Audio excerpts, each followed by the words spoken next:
Hello and welcome to a new episode of That Fertile Feeling, the podcast. My name is Françoise, and today's episode is all about ovulation. When you're trying to conceive, tracking your cycle can become something really technical, something really triggering. It's all about conceiving a baby. So, what I wanted to do with these episodes is really expand your horizon a little bit and show you that you can use that hyper focus on your cycle that's already there to your own benefit, because that's really a key discovery I made on my own fertility journey, that being aware of your cycle, knowing what your energy feels like, being able to work with that really provides you with a superpower. You'll get to know yourself really intimately. You'll become really good at reading your body and knowing what it needs from you. So today we'll focus specifically on ovulation. But before diving into the topic, I wanted to announce a giveaway because I'm giving away a free one-to-one session to one of the listeners who gives me a review this month. And you can either write me a review on Apple or give the episode 5 stars on Spotify. Just send me a screenshot either by email. You can email me at francoise@thatfertilefeeling.com, or you can send me a DM on Instagram at thatfertilefeeling. Just send it before the end of June 2024, and I'll select a winner on July 1st, and I'll let you know privately so that we can set up our session. I know, this is a sort of a private matter, fertility, so I will announce something on social media, but I won't reveal your name or anything. Yeah, really exciting to see who's listening, what you think of the episodes. And to see who I'll get to work with. It doesn't have to be this episode, by the way. You can just on Apple, I think you give an like a review per episode, so you can just pick whatever episode you like and give me a review there. So menstrual cycle awareness for fertility, focusing on ovulation. So far, I've covered the 2-week wait. I covered, getting your period. There was a separate episode on pregnancy loss as well. Last week was all about pre-ovulation, so this is the final phase that I haven't covered yet, ovulation. And depending on the length of your cycle, that typically happens between day 10 or day 11. For me, it's day 10, but day 11 and day 14. And if you're trying to conceive, you're probably very much aware of when you're ovulating because you're timing intercourse. Maybe you're taking predictor kits because you need to time your treatment, or you have trigger shots. You know when your ovulation happens. And you have probably experienced that all that focus on ovulation, on conception, can actually be really stressful, that it can really suck all of the fun out of your life, out of your intimate relationship. Conception becomes something very technical, something that just needs to happen, that you need to focus on, that you need to work on. Maybe there's a lot of fear as well, especially when you're trying to conceive after loss, or maybe you're really anxious about going in for treatment. So, whereas in menstrual cycle, for women who work with their cycle, ovulation is usually a really pleasant period. I can imagine that for you, it just feels very tense or there's a lot of pressure. So, on this episode, I'll focus on how you can use the superpowers of this phase to prepare for conception in a way that makes you feel really good. And also in a way that takes care of your nervous system. We'll focus on how you can work with your own energetic blueprint to lower your stress levels, which is really, really beneficial for fertility. So, what I'll do today, we'll quickly dive into what's happening at the hormonal level during this phase. I'll explain how that affects you at the physical and the emotional and spiritual level as well. And then I'll provide you with some strategies to really harness the power of this part of your cycle, so for fertility. So that will be at the end of the episode. In terms of hormones, what happens is that at the start of your cycle, so when you get your period, your ovaries already start producing follicles. And those follicles are where your eggs start to grow. But around day 6 of your cycle, usually one dominant follicle prevails. Maybe sometimes it's 2 or 3, but in general, you just want to have one dominant follicle. That's the one that will produce the egg for this cycle. And it also is the follicle that starts to produce estrogen. Now, estrogen is important because it causes the lining of your womb to thicken. So it creates a really comfortable space for your embryo. And estrogen also stimulates the production of cervical mucus. So this helps sperm pass through your vagina and cervix up to the ovarian ducts to fertilize the egg. And around the time of ovulation, you want to see this nice egg white-like stretchy discharge. It's something I discussed on the previous episode as well. If this is not happening, if you don't have that discharge, if you feel like it's the Sahara Desert down there, and that's actually a sign that you're not producing enough estrogen. So then it's time to really look into what's happening with you at a hormonal level. Already a great example of how menstrual cycle awareness can provide you so many insights into your fertility. So really understanding your body, its symptoms, and how to work with that. Now, a couple of days before ovulation, estrogen levels in the follicle that are secreted by the follicle, they reach a peak level. And this triggers an entire hormonal sequence. So one of the things that happens is that the production of LH, luteinizing hormone, is stimulated. This triggers ovulation. The production of testosterone is stimulated as well. So this gives your libido a boost in the lead up to ovulation. So you have high estrogen levels, you have this LH, you have high testosterone levels, your hormones are having a party. And because of this hormonal party in menstrual cycle awareness, this phase is called summer. So pre-ovulation is spring. That's when you're building up to summer. Ovulation is summer. Then after ovulation, you sink into the 2-week wait. So that's called autumn. And then you have your period. That's winter, when it's really a time to withdraw and go within. And ovulation is called summer because this is usually a time when your energy is high, where you feel confident, outgoing, life feels easy and fun. So this is like summer. It's a time of high energy and aliveness, really. But a caveat is in place. As is the case for all the phases of the cycle, no two bodies are the same. So this phase might actually be different for you. It can be that there's just a mismatch with your personality. So if you are more introverted, then the energies of this phase may be a bit much for you because it's so much that's going on. And you know, your body is actually propelling you into the outside world and you feel like, oh, but what's happening to my system, right? And maybe you've experienced some sexual trauma in the past, and this is also a very sensual sexual phase in your cycle. Your body is really primed for conception. But if that feels uncomfortable to you, this can also be like a difficult phase of your cycle to embrace. It might also be that generally you feel really good during ovulation, but not in this particular cycle. And that tells you something about the state of your hormones and your nervous system. And I'll zoom in on that a bit more during this episode.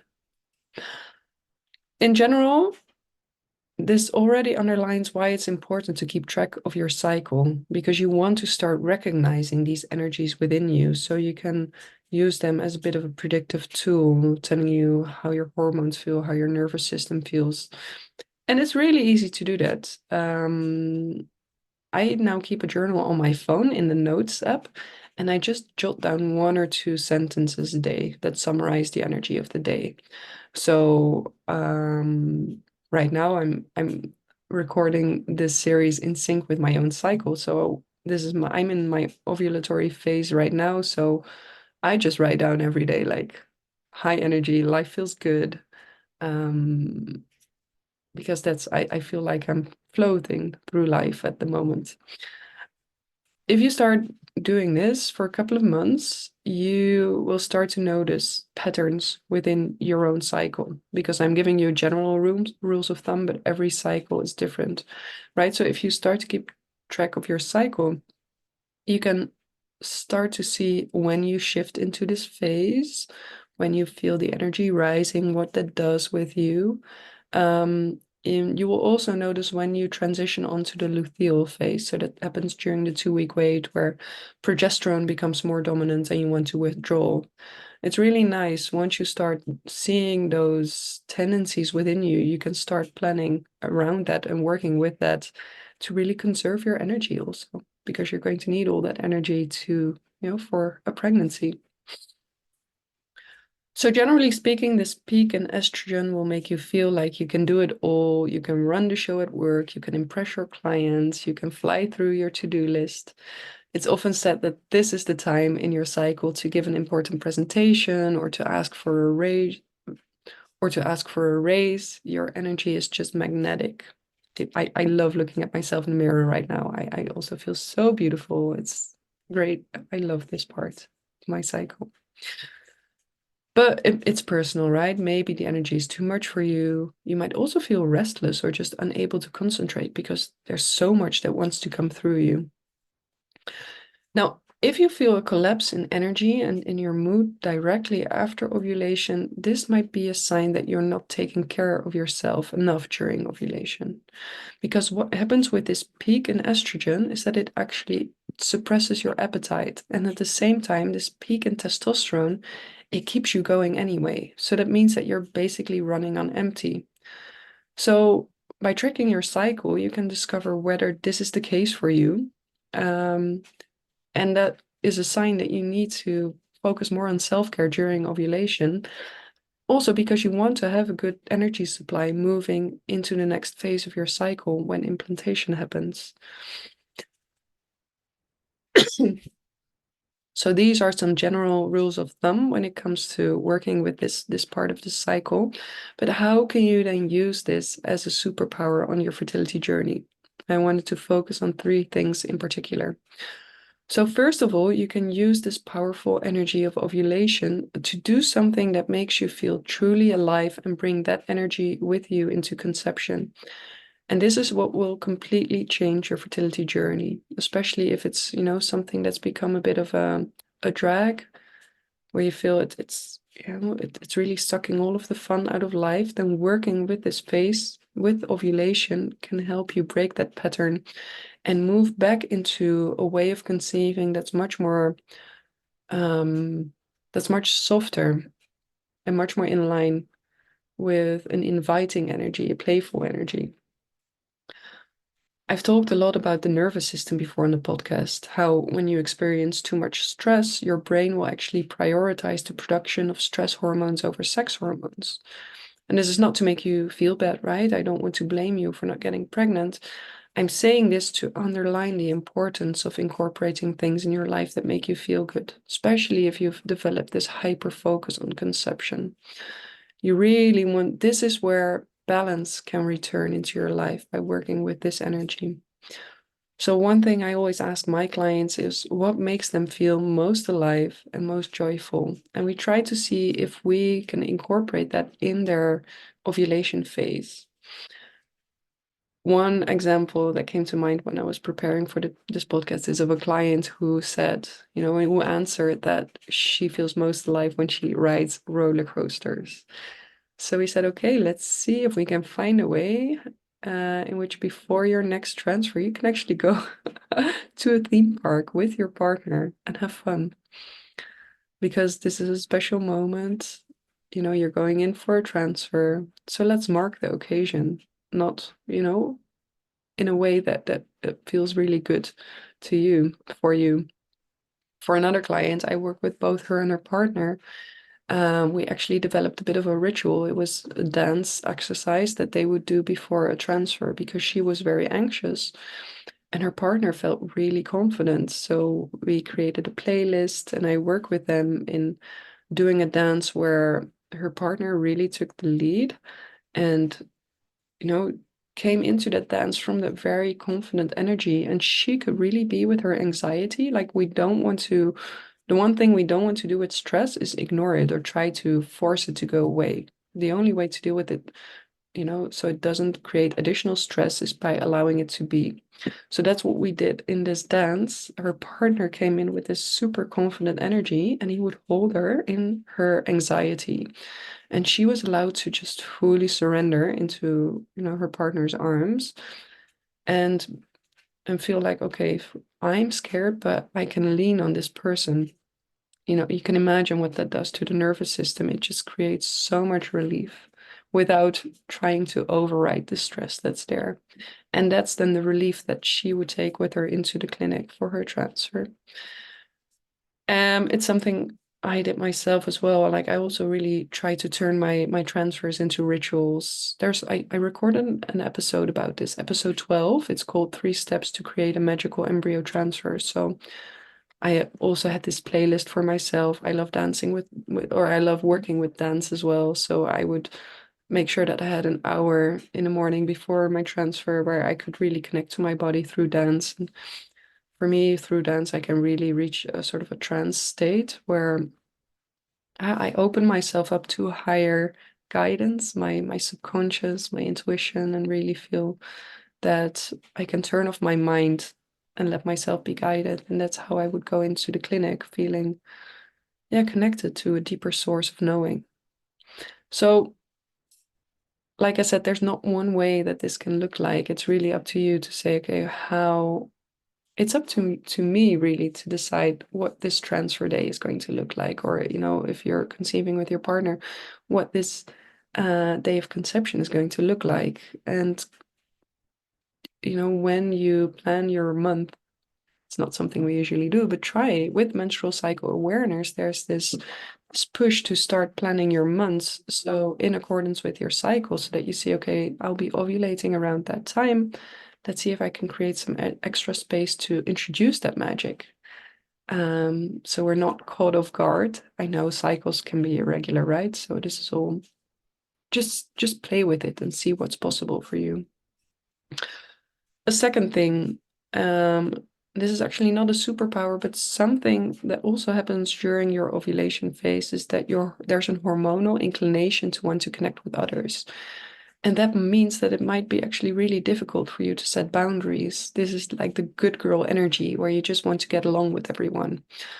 But that can be problematic because you also want to listen to your body and how it wants to be touched, because this gives an important signal to your nervous system. It again tells your nervous system that it's safe to conceive.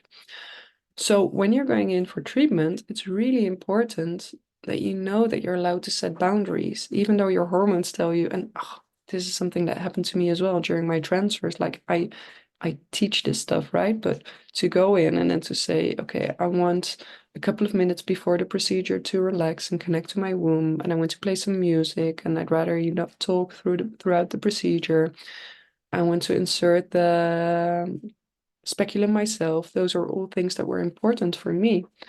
But it was so difficult to say that because I knew I was going to be the difficult patient, and maybe it would be talking to me about me, during their lunch break. So that was also in part driven by what was going on hormonally.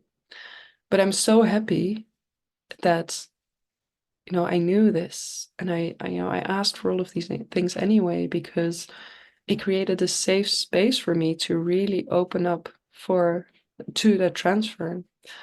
Um, so you can ask your doctor for that space to relax before the procedure. You can ask them to stop when it's painful. You can really protect yourself in this. I've created a couple of episodes about this, so you can see episode 63. It's called How to Reclaim Your Power in Fertility Treatment. And there's also episode 27, How to Improve Your Gynecological Experience, if you feel like you want to learn more about this. These are good episodes. However, I was talking with a client about this week. She lives in a place where this is not really possible, where the culture is just so different, where you just do as you're told. She said, like, there's no room for me to ask these things. Know that there's other things you can do. Like, it's not super black and white. It's not like you're going in and someone doesn't respect your boundaries and you won't get pregnant. But there are things you can do when you anticipate this, to again give these signals to your nervous system that it's safe. One thing you can do is prepare your body. You can do a yoni steam in the morning or other exercises that really help you connect to your womb and relax, open up. Even a self-pleasure practice or a pleasure practice with your partner can be something that means that you're going in like feeling that connection to your womb. You're open, you've got the blood flowing. just in a very technical sense, it will make it at least your vagina needs about 45 minutes to really relax, 45 minutes of foreplay. So if someone just tries to stick a speculum up there, it's going to be painful, even though they use lube. So try and see what you can do to prepare your body so it doesn't come so suddenly. Maybe if you have to go into work first, you can come in a little bit earlier for your appointment so that you can do a guided womb meditation in the waiting room, for example.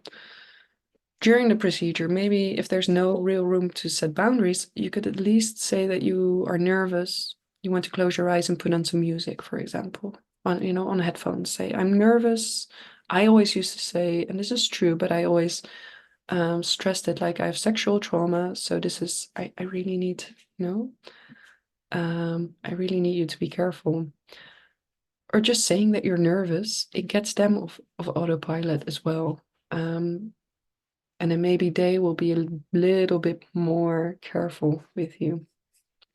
And then after the procedure, there's also things you can do. You can tune into your womb. Do you feel any tension? What do you feel at your cervix? Because something passed through your cervix, and that you can still feel that imprint there. So you can move with the tension, maybe do some shaking where you really connect to that feeling in your womb, in your cervix. Do some dancing with that, really engage with it. See if there's anything that the tension tries to tell you. Breathe with it. Not to force it to go away, but just to allow it to be and listen to it, and almost like holding space for what's happening in your body. I remember coming back from my last transfer, I could feel that my cervix was really irritated. And so I did this myself as well. Even though I did all the preparatory work, right? There was still that tension afterwards, that irritation that something passed through the cervix and the cervix didn't like it. So I tuned into my womb, into my cervix, moving with that. And also, like, you can ask your body questions. So I asked my cervix, like, okay, you're irritated. Why are you irritated? And the answer that came back is, why didn't you trust me? Why didn't you trust me? And I knew straight away why I got that answer, because so during my last transfer, I got pregnant, but I also got pregnant the day before. So my partner and I tried to conceive naturally in that same cycle. And I felt an implantation cramp the day before we went in for my transfer. But I wasn't so confident that I blew off the entire transfer. So that was what my womb was telling me, like, you didn't trust me. I was telling you that you were already pregnant. You didn't trust me. And then sure enough, the next day I felt another implantation cramp and I realized, okay, I didn't trust the womb. And now there are two pregnancies. And indeed, when we had our first ultrasound, we saw there were two babies. And it was only one embryo that was transferred. So we know there was one spontaneous pregnancy and one IVF pregnancy. Miracle, we're super happy. But at that time, my womb was telling me you didn't trust me. And I held space for that. Now this is all about treatment. Maybe you're trying to conceive naturally, right? But the same dynamic may be at play. Maybe you feel like then, intercourse is something that just needs to happen and it becomes really stressful and tense and your body doesn't like it either. And this merits a whole episode on its own. And I'll actually be talking to a tantric sexologist in a couple of weeks from now. And in a previous episode, I also give some recommendations on how you can work with the pre-ovulation phase when you're not fertile yet to find back that connection to your partner, that intimate connection to your partner, to your body. What I want to say for now is if this is you right now, if you are having baby making sex that doesn't feel good, don't feel bad about it. Just acknowledge it. That's the first thing. What you can do, like I said, if you start planning your months a bit more, you more or less know when ovulation will happen, and you're probably having sex on a number of days anyway, probably every other day. Within sort of that grind, try to create some space for connection, and it doesn't have to be in the bedroom, but make sure that you take some time during those days where you know you'll have intercourse, where you really try to connect to your partner on a different level. So sit them down, ask them how they feel, what's on their mind. Maybe you can even bring up this topic, "Oh, I really don't feel like having intercourse today. Maybe your partner doesn't either." And you just give that a little bit of attention, and then you might go on and do it anyway. But then you've put it out there that this is not how you want it to be. And you can connect over that. Maybe you have to cry, your partner can hold you, or the other way around. It's starting to acknowledge that what's happening is painful. As I just mentioned, there are things you can do after a treatment to sort of work with the body and any tension that might be there. This is the same that you can do with intercourse. If you feel afterwards like this wasn't good, actually, I did something that I wasn't ready for, my body, it just didn't feel good. Listen to your body and work with your body, move with it, move with the feeling, move with the sadness that's there. You can even say sorry to your body, acknowledge like the tension that's there, the resistance, how it makes you feel. This is not a solution, but this is where healing starts. Healing starts by looking at what's happening and creating space for those feelings and emotions. And then, well, I'll talk to the tantric worker or sexologist in a couple of weeks, and there'll be more information on how to then, if you want to start changing this pattern, what our next steps, some next steps are to take. But for now, it starts with with finding that connection to your partner and acknowledging what's happening.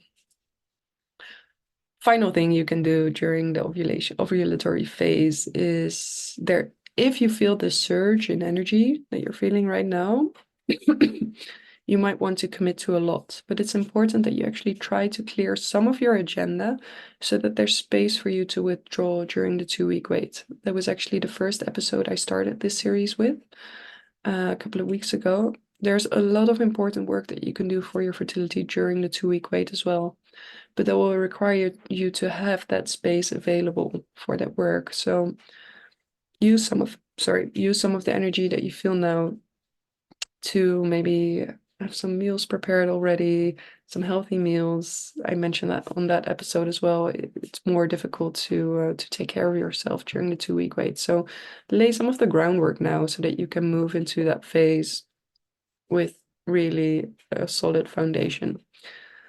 If you have a lot of energy now, it's great if you can start a project, something at home, something at work that you can finish during your 2-week wait. Not to distract yourself, but the 2-week wait is really a time where you want to be sort of editing, revising.